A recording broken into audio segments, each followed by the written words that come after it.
Bismillahirrahmanirrahim. Assalamualaikum warahmatullahi wabarakatuh.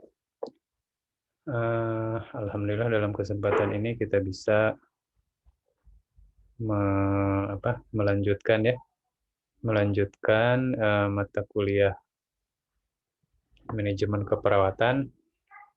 Kita memiliki uh, hutang gitu ya, Bapak sendiri untuk melanjutkan kemarin materi pertemuan pertama yang masih ada sisa ya. Nah, kemarin yang belum terbahas adalah tentang fungsi dari manajemen. Ya. Disebut manajemen apabila organisasi tersebut menjalankan kegiatan minimal 5 kegiatan ini. Ya. Ini adalah merupakan teori manajemen yang modern. Yang pertama adalah planning, ya. Kemudian organizing, staffing, directing, dan controlling. Nah, satu persatu kita akan bahas. Yang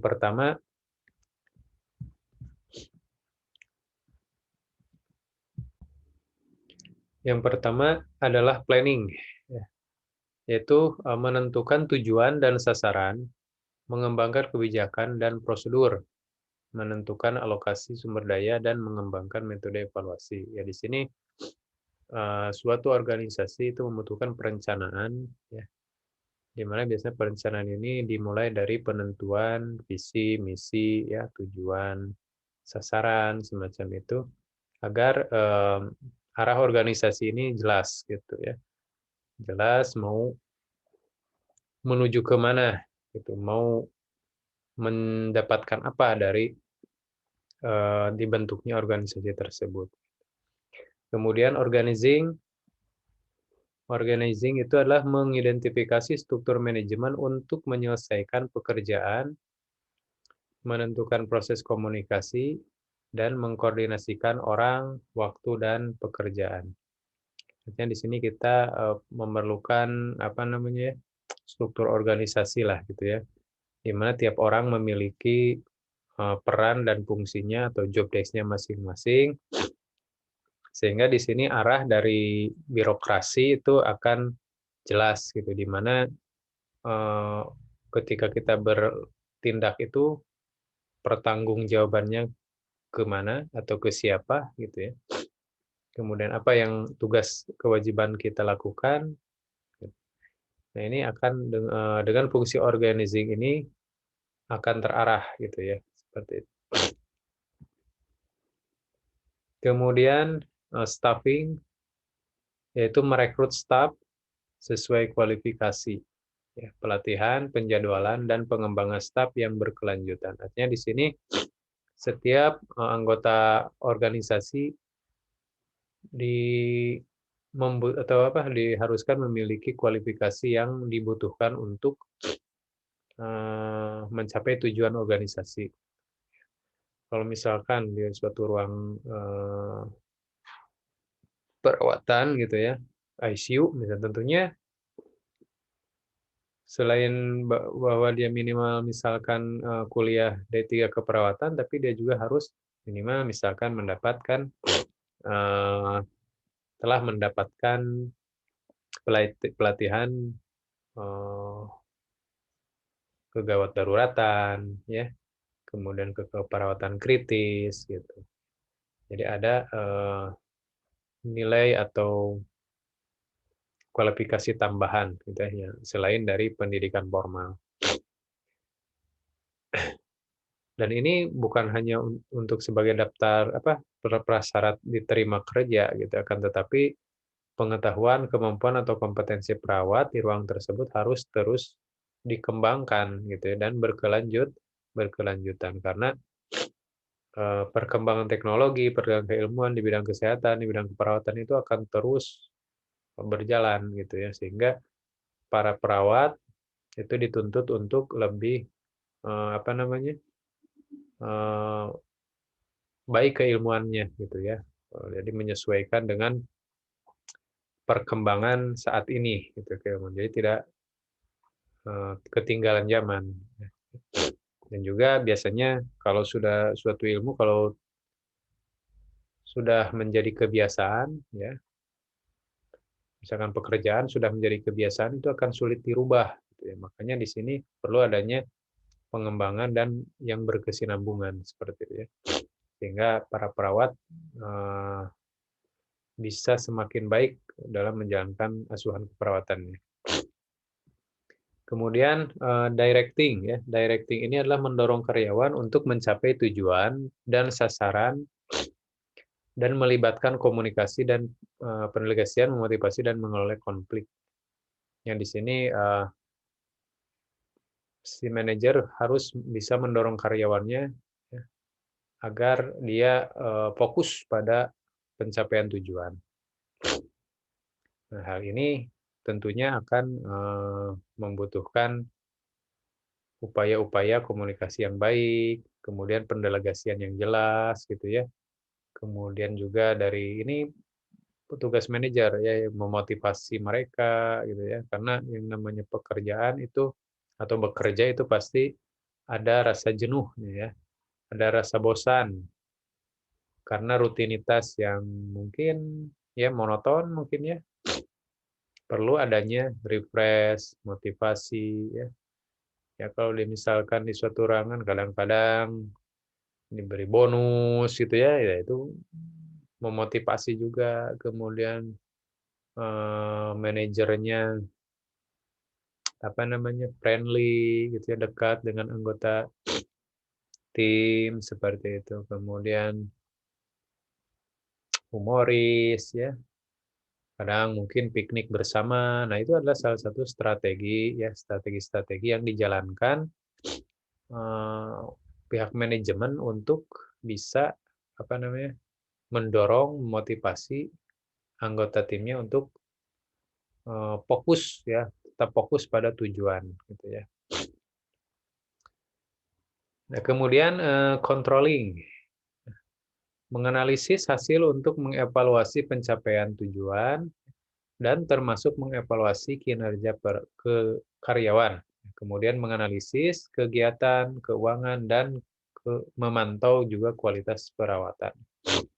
Nah, artinya di sini sejauh mana tujuan yang telah dicapai, target-target yang telah ditetapkan itu tercapai gitu ya. Nah, ini biasanya dievaluasi dari baik secara kualitatif maupun kuantitatif ya. Nah, evaluasi ini juga sebagai hasil hasil evaluasi ini sebagai gambaran bagi pihak manajemen dan juga buat karyawan itu sendiri ya, bagaimana performa dia selama bekerja seperti itu. Nah, tentunya kalau performanya baik atau sikapnya kalau mahasiswa ya kalau sikapnya baik itu bisa menjadi apa namanya? Peluang gitu ya bagi karyawan tersebut untuk mendapatkan penghasilan yang lebih baik gitu seperti itu. Tapi kalau misalkan performanya kurang atau biasa-biasa saja, ya mungkin akan kesalip dengan performanya yang lebih agresif gitu ya, lebih cekatan gitu ya. Nah, di sini kita sebagai calon perawat ya diusahakan apa namanya memiliki kemarin pernah ceritakan bahwa modal perawat itu kan yang pertama selain keilmuan adalah fisik ya. Jadi fisik yang baik, yang kuat, suka berolahraga gitu ya. Ya akan menjadi modal Anda gitu ya dalam bekerja nanti. Dan memantau kualitas perawatan. Jadi pemantauan bisa atau controlling ini bisa menggunakan instrumen-instrumen yang telah ditetapkan. Ya. Jadi instrumennya apa, kemudian pencapaiannya bagaimana, apakah sesuai atau masih ada hal-hal yang belum tercapai. Nah itu kita sebagai manajer perlu menjadi apa hasil controlling ini menjadi feedback ya untuk mengembangkan strategi yang lebih baik ya ke depannya. Nah, itu tentang sedikit sekilas ya tentang fungsi manajemen Yang selanjutnya adalah gaya kepemimpinan. Nah, ini juga soal materi yang sering muncul ya di soal-soal uji kompetensi itu tentang jenis gaya kepemimpinan. Setiap pemimpin memiliki gaya kepemimpinan yang berbeda. Ada 3 faktor yang menjadi kunci gaya kepemimpinan seseorang, yaitu pemimpin itu sendiri, orang yang dipimpin, dan situasi. Yang pertama, teori kepemimpinan. Ada yang disebut dengan teori bakat, ya, great man theory, ya. Jadi teori ini mengatakan bahwa pemimpin itu dibentuk atau terbentuk dengan sendiri secara alamiah, gitu ya. Jadi orang yang memiliki tanda-tanda dia memiliki pemimpin yang alamiah, ya mulai dari bentuk fisik, ya bentuk fisik yang tinggi dan besar itu lebih berbakat gitu ya, jadi seorang pemimpin. Kemudian gaya bicara, intonasi yang kuat juga bisa menjadi bakat itu ya, alamiah sebagai seorang pemimpin itu katanya. Ini biasanya teori yang sangat lama gitu ya, jadul, bahwa apabila seorang pemimpin itu dilahirkan juga gitu ya, dia terlahir dari pemimpin juga. Jadi itu bahwa anak raja itu nantinya akan menjadi raja seperti itu ya. Ini teori bakat, sehingga dalam zaman dulu kan kekuasaan itu kan turun temurun ya, dari bapaknya menurun ke anaknya, anaknya menurun ke anaknya lagi kan seperti itu ya. Seperti di Saudi Arabia mungkin ya. Nah, mungkin itu Saudi Arabia itu keluarga Saud itu masih menganut sistem ini ya, Greatman teori. Kemudian teori yang kedua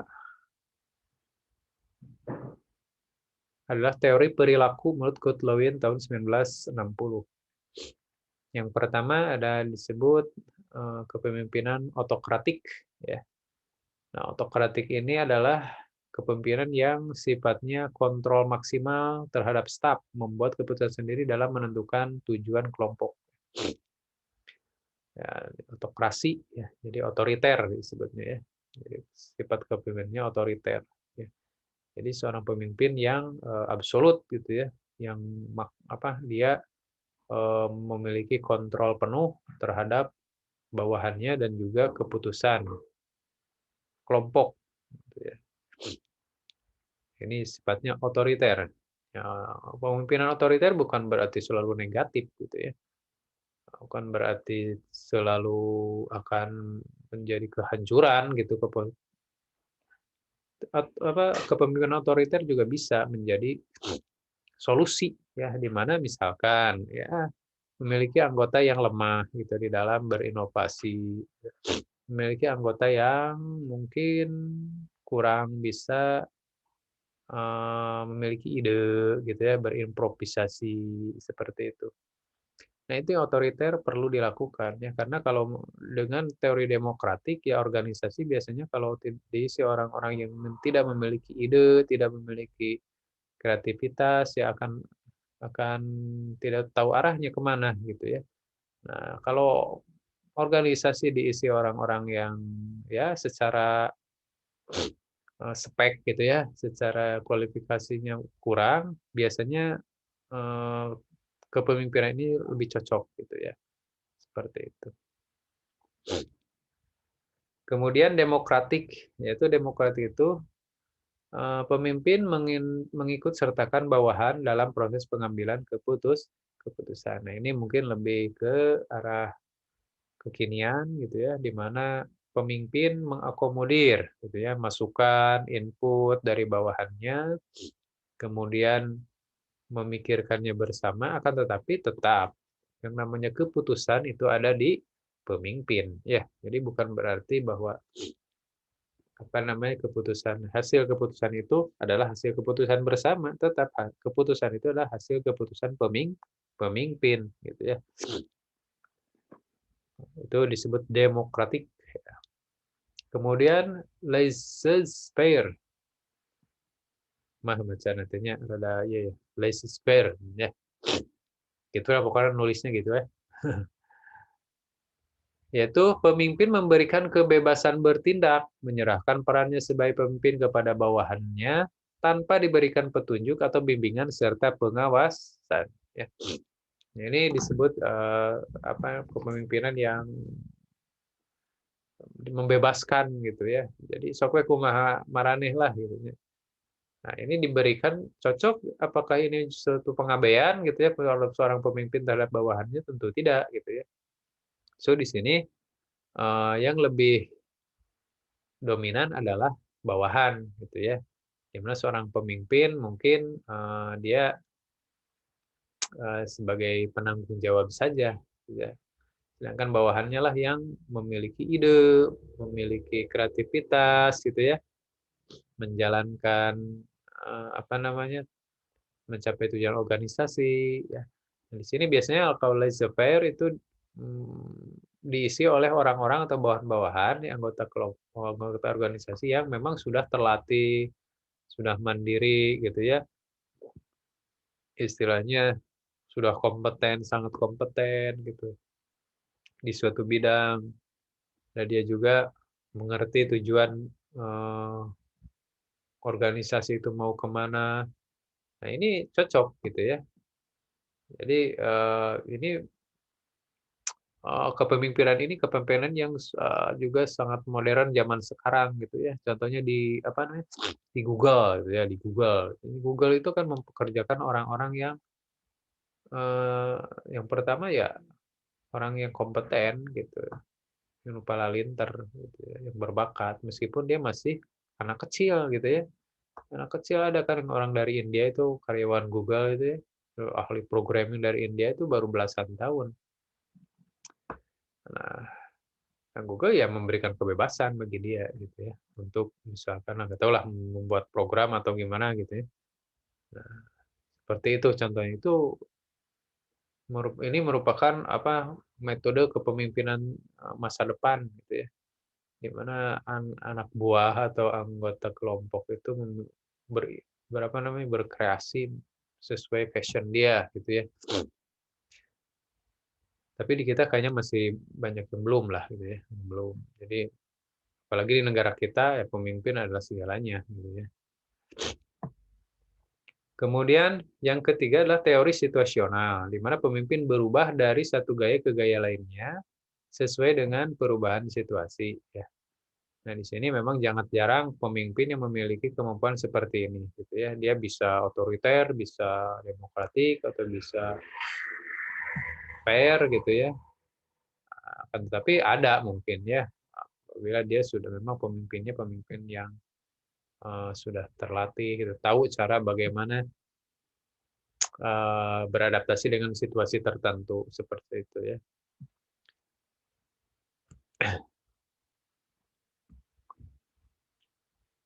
Ciri-ciri pemimpin yang efektif itu yang pertama adalah menyusun tujuan dan mempunyai pandangan jauh ke depan. Jadi seorang pemimpin dia memiliki visi ke depan yang jauh, gitu ya, melebihi bukan melebihi langit dan bumi, melebihi pandangan karyawan itu sendiri ya. Jadi pandangan anak buahnya. Nah, di sini pemimpin ini akan apa namanya, memiliki modal ya futuristik ya seperti itu. Jadi harus futuristik menjadi seorang pemimpin. Dia punya konsep atau visi akan tetapi secara realistis dan juga memiliki target kapan tujuan itu harus dicapai, nah semacam itu. Kemudian yang kedua adalah mengembangkan diri, ya. Seorang pemimpin tidak, kurung batok gitu ya. Jadi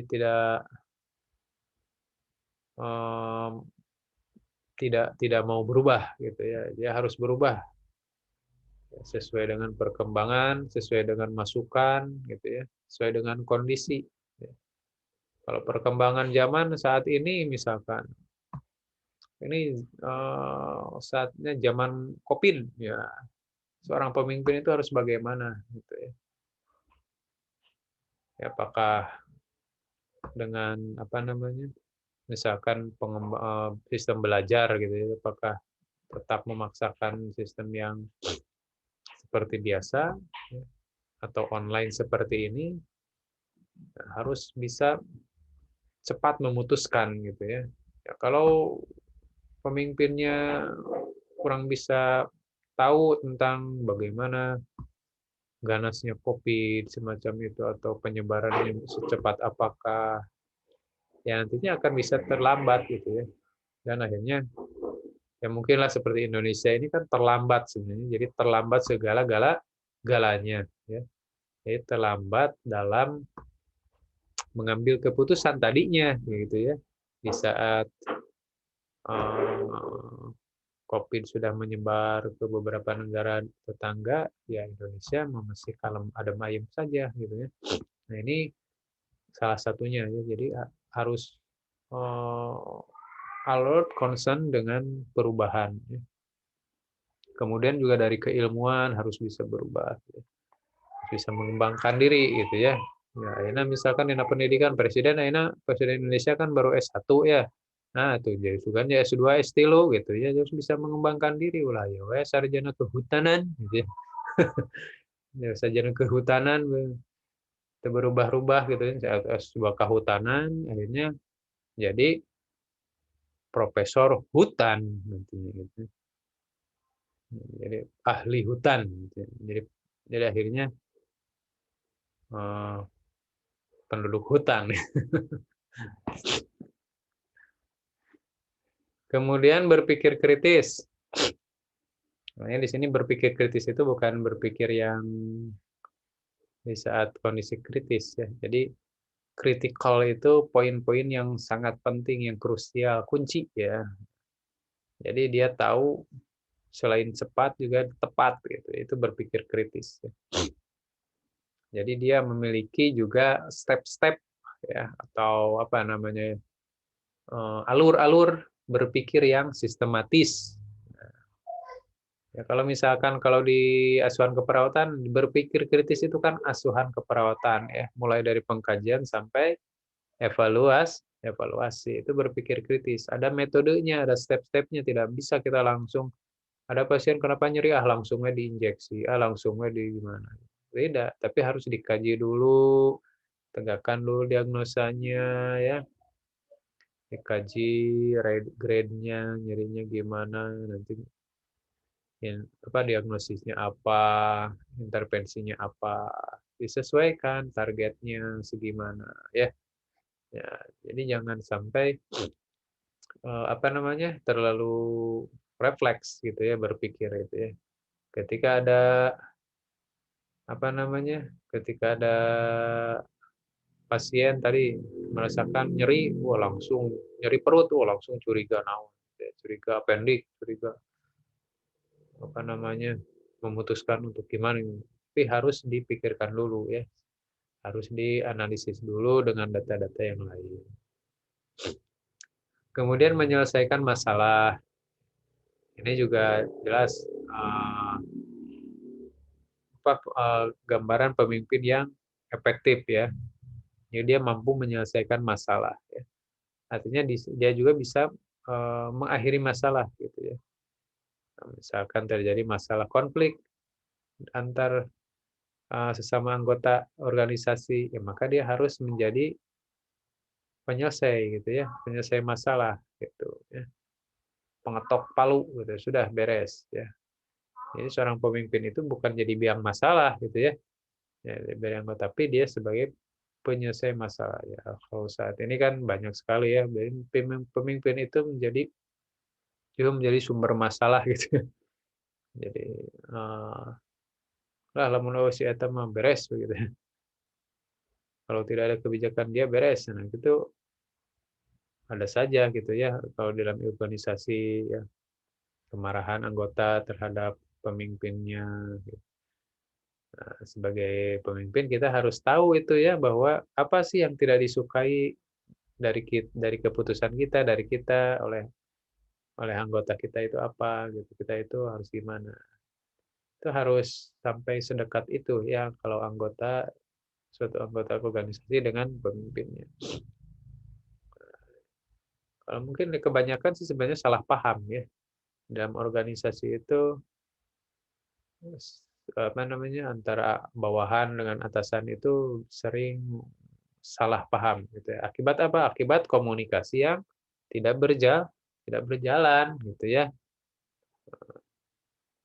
Akibat komunikasi yang tidak berjalan, timbullah salah paham.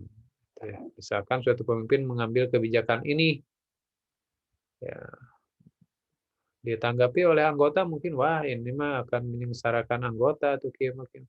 Padahal di samping itu mungkin ada justru akan apa namanya, tujuan pemimpin itu untuk menyejahterakan karyawan misalkan, akan tetapi karena komunikasinya tidak berjalan gitu ya, ini akan menjadikan masalah gitu.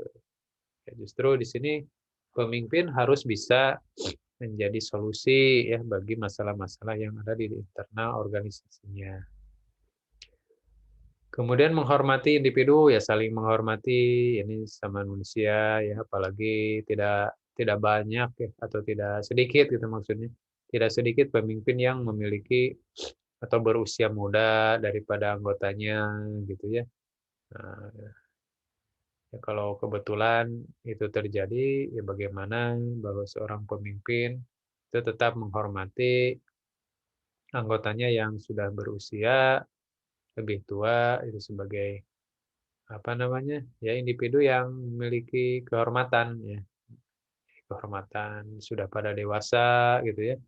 Jangan menganggap apa namanya, anak-anak atau bawahannya seperti anak-anak gitu ya, di mata pemimpinnya itu jangan gitu ya. Nah, saling menghormati, saling menghargai gitu ya, itu lebih lebih enak lah untuk apa namanya, kemajuan organisasi tersebut ya. Kemudian yang keenam, mendengarkan orang lain dan mempunyai keterampilan berkomunikasi. Ya pada intinya sebenarnya apapun ininya apa, masalahnya di dalam suatu organisasi itu komunikasi ya. Karena inti organisasi itu sebenarnya komunikasi. Ya kalau tidak ada komunikasi ya akan kacau gitu ya. Akan jalan sendiri-sendiri gitu ya. Komunikasinya yang baik ya komunikasi yang dua arah gitu ya. Pemimpin memberikan instruksi yang jelas pada orang yang tepat gitu ya. Ya, jangan sampai memberi instruksi semau dia ke siapapun dan yang bukan tugasnya misalkan ya. Ya, misalkan ada cleaning service disuruh ngetik misalkan pengetikan iya, nah itu mungkin dituruti saja karena tapi kan bukan ini sumber konflik sebenarnya ya. Jadi pemimpin yang tidak terampil berkomunikasi seperti itu ya. Atau sebaliknya ya, mau karyawan yang pekerjaannya mengetik atau gimana gitu ya, disuruh bersih-bersih misalkan ya. Ada yang multifungsi juga ada sebenarnya. Di BTH ada yang multifungsi, apa namanya, ongkoh dia teh misalkan cleaning eta ya, cleaning service atau gimana ya, tapi disuruh mengurus administrasi surat menyurat semacam itu ada gitu. Nyekelnya meureun ada SK nanya. Ya selanjutnya gitu ya, ciri pemimpin yang efektif. Nah ini mungkin materi yang kemarin yang sudah lalu ya. Eh, Kalau ada pertanyaan silakan di WA ya, di WA atau nanti kita di pertemuan selanjutnya pas ada pertemuan Zoom ya kita bahas atau bertanya. Oke, sampai di sini dulu. Wassalamualaikum warahmatullahi wabarakatuh.